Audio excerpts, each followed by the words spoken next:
Contract वाली बहू। नरेश की माँ अपने बेटे से मिलने दिल्ली आ रही है। इस बात का पता चलते ही नरेश के दिल में हलचल मच जाती है। नरेश अपनी माँ के स्वागत की तैयारी में लग जाता है।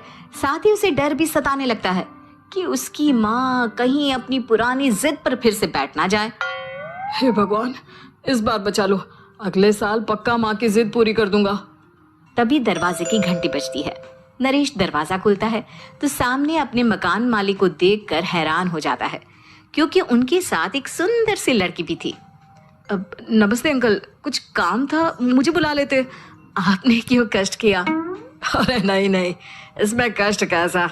मैं तो बस तुम्हें रीना से मिलवाने आया था। आज से रीना तुम्हारे साथ इसी फ्लैट में रहेगी।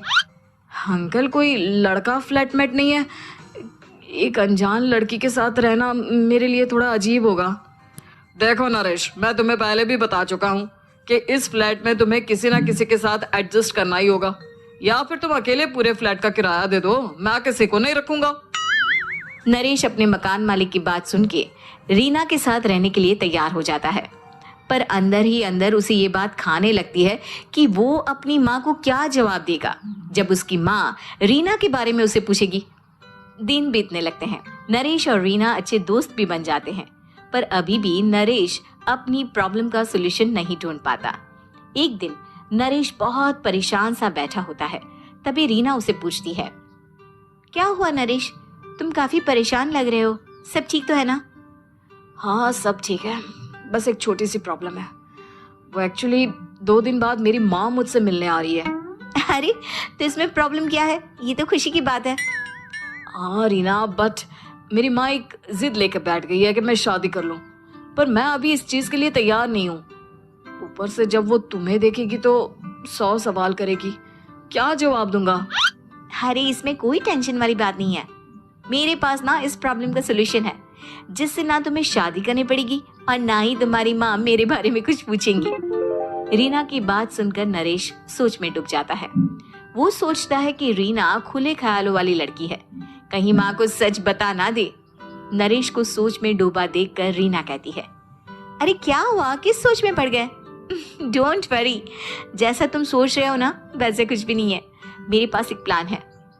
मैं कुछ समझ नहीं पा रहा हूँ, कैसा प्लान? मैं समझाती हूँ। हम ना एक कॉन्ट्रैक्ट मैरिज कर लेते हैं। फिलहाल मेरे पास जॉब नहीं है, तो तुम इस रूम का किराया दे देना जब तक तुम्हारी माँ यहाँ रहेंगी, सिर्फ तब तक। और तुम अपनी माँ से कह देना कि मैं तुम्हारी पत्नी हूँ, इससे वो मेरे यहाँ रहने पर कोई सवाल भी नहीं करेंगी। अरे बात तुम्हारी ठीक है, पर माँ से झूठ बोलना, ना ना पापा, मैं ये रिस्क नहीं ले सकता। कोई और आइडिया दो ना तुम। देखो मंजूर हो तो बोलो, वरना सच बता दो, मुझे कोई प्रॉब्लम नहीं है। रीना की बात सुनकर नरेश सोच में डूब जाता है। बहुत सोचने के बाद जब उसे कोई रास्ता नहीं मिलता तो वो रीना के बताए हुए रास्ते पर चलने के लिए तैयार हो जाता है। वो रीना से बात करता है और अपनी माँ की पसंद और नापसंद के बारे में बताता है। रीना भी नरेश की सभी बातों को ध्यान से सुनती है, ताकि कहीं उससे कोई गलती ना हो जाए।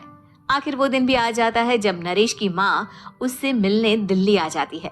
नरेश अपनी माँ को फ्लैट पर लेकर जाता है। जैसे ही नरेश की माँ फ्लैट के अंदर जाती है, रीना उसके पैर छू लेती है। ये देखकर नरेश की माँ थोड़ी घबरा जाती है और नरेश से पूछती है, अरे बेटा नरेश, ये कौन है? माँ ये आपकी बहू रीना है।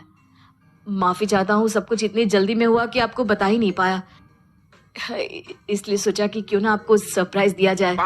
अरे बेटा, मैं तो बस तेरा घर बसा हुआ देखना चाहती थी। हाँ, बहुत अरमान थे अपनी इकलौते बेटी की शादी को लेकर, लेकिन कोई बात नहीं, शायद किस्मत को यही मंजूर होगा। ये कहते ही नरेश की माँ रीना को गले लगा लेती है। रीना बेटिया, मेरा बेटा ना थोड़ा नादान है, पर तुम काफी समझदार लगती हो, और मैं जानती हूँ कि तुम इसका बहुत अच्छे से ध्यान रखोगी। माँ आप चिंता मत कीजिए, मैं सब संभाल लूंगी। नरेश की माँ अपने बहू और बेटे के साथ खुशी खुशी रहने लगती है। दिन बीतने लगते हैं। नरेश की माँ और रीना का रिश्ता बहुत मजबूत होता चला जाता है। वो दोनों सारा दिन एक साथ रहती और खूब बातें करती। इधर साथ रहते रहते नरेश और रीना भी एक दूसरे से प्यार करने लगते हैं।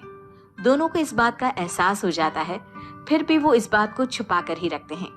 एक दिन नरेश की माँ और रीना शादी के बारे में बात करने लगते हैं।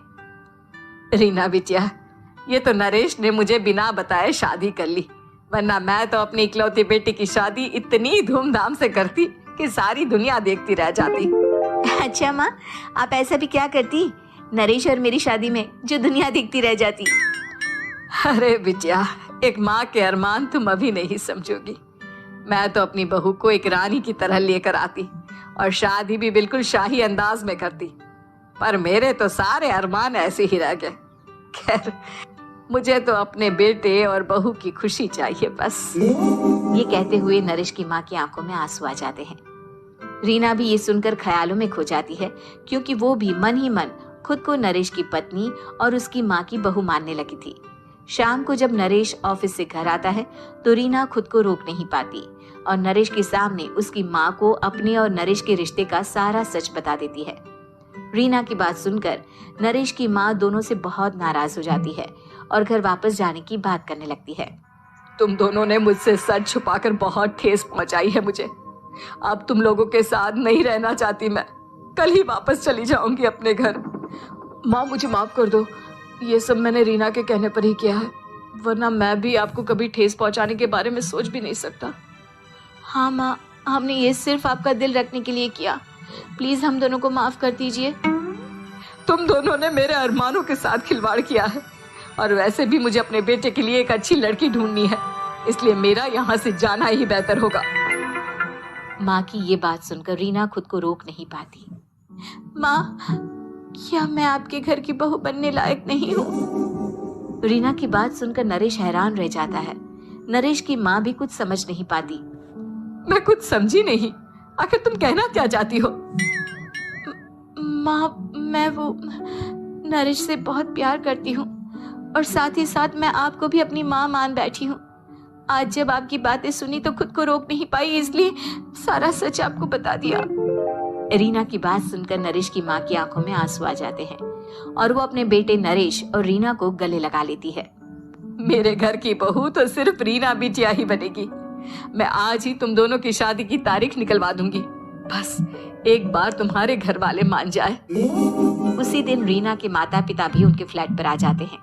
दोनों परिवार आपस में बैठकर बातें करते हैं और शादी के लिए राजी हो जाते हैं। रीना भी कॉन्ट्रैक्ट फाड़ देती है और कहती है, सही मायने में मैं अब बहू बनूंगी, अब तक तो सिर्फ कॉन्ट्रैक्ट वाली बहू थी।